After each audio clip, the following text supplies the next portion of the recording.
So, yun na nga. Good morning, everyone. Hi, everyone. So, pupunta nga pala kami ngayon ng Marsilya.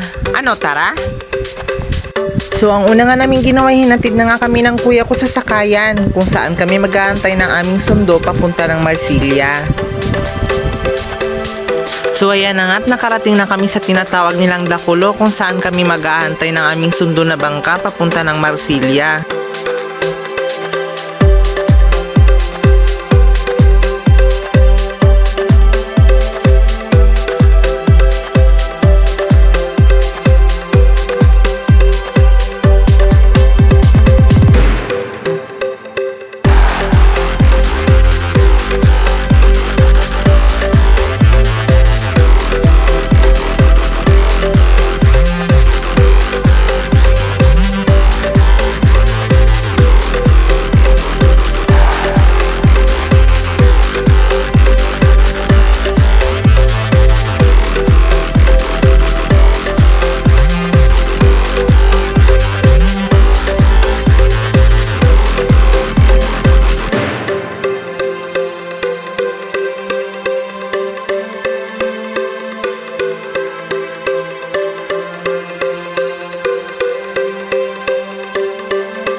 At ito nga pala ang ate ko sa sobrang init niya na alam ang kanyang gagawin.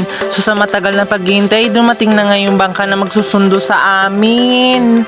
Thank you po. So ayan na nga, bumaba na nga kaming lahat para maibigay na namin ang aming mga dala-dala at para makakyat na rin kami sa bangka. So nakita nyo naman kung gaano ka-excited ang mga kasama ko. Ikaw ba naman maghintay ng pagkahaba-haba? Hi! Sobrang nakakahassle talaga ng life. So nakita mo naman kung gaano ka-excited ang mga pamangkin kong umakyat. Sige, DJ, kaya mo yan. Go, go, go. So, syempre, aakyat na rin ang inyong lingkod.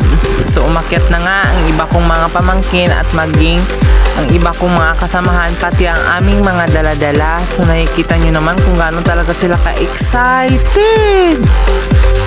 Na parang hindi na nila alintana yung init. So, ayan na nga sila. Marami talaga kami kasi nga pamilya. So, ayan nga ang kapitana ng bangka na si Ate Puning. So, ayan naman ang kanyang kapatid na si Ate Margie. So, sa bangka pa nga lang, sobrang ingay na nila. Naku po. So, ayan nga po sila. Pakaway-kaway na lang ang inyong lingkod. Ganda yorn. So, naka-pink nga po pala ako ngayon para kunwari Lenny. Lenny! So, ayan na guys! Excited na talaga kaming umalis dahil nga sa sobrang init at sa tagal namin naghintay. So, paalis na nga lang kami, bigla pang may sumisigaw. Meron pa pala kaming kasamahan na naiwan. Naku po! So, gumawa talaga siya ng paraan para mahabol kami. So, sa mga bulok-bulok na yan na kahoy at bakaw, dyan siya nagtulay. Naku po. So, ayan, makikita nyo po siya. Siya nga po pala si Janine, yung anak ni Ate Margie. So, dahil sa kagustuhan niyang humabol, so no choice talaga siya kundi yung magtulay. At magpaunti-unting lakad sa kawayan na yan. Hay, nakakatakot. So, nakaalis na nga kami guys. Sobrang haggard ng inyong lingkod. So, ayan na nga't nakalabas na po kami ng Dakulo. So, nakikita nyo po ngayon na tumatakbo na po ang aming bangka. Hay, sobrang ganda talaga ng tanawin. At ang sobrang linaw, walang kahangin-hangin. Naku po, so nakikita nyo naman nakapants talaga ang inyong lingkod kasi nga takot mangitim. So ayan na nga, nagsisimula na sila mag-selfie. So pag naglalakbay ka ngayon, makikita mo naman ang Borac Bay. Kung gusto nyong pumunta, pumunta lang po kayo din sa Borac Bay.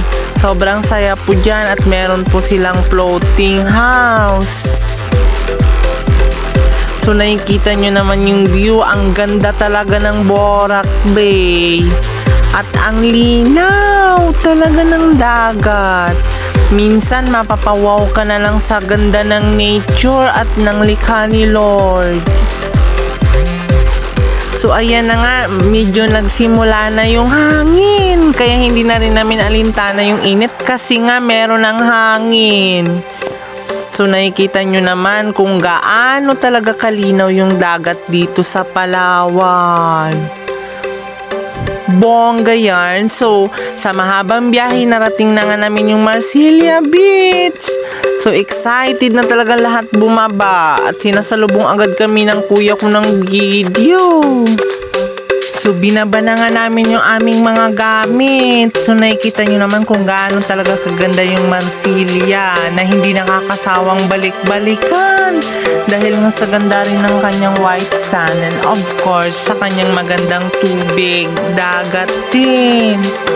So, yan na nga ang ganap dyan guys. So, dumating na nga rin ang mga kasamahan namin na nagmotor lang. So, after nyan, inaligo na nga rin ang iba kong pamangkin. Excited yan. So, ito naman yung seat ng aming table. Marami kaming dalang mga pagkain. Para pag nagutom, chibog lang. So, ayan naman ang mga kasama namin. Ang aming mga auntie. So, ang inyong lingkod ay aura-aura lang, lakad-lakad, dahil walang maisip na gawin. Boring yarn. So, umaura na nga ang inyong lingkod. Parang nakatatlong bihis ako ngayong araw.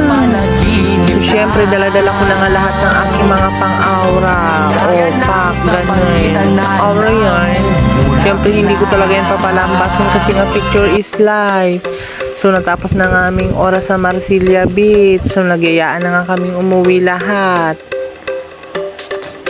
Dahil nga, may basa na ang aming bangka.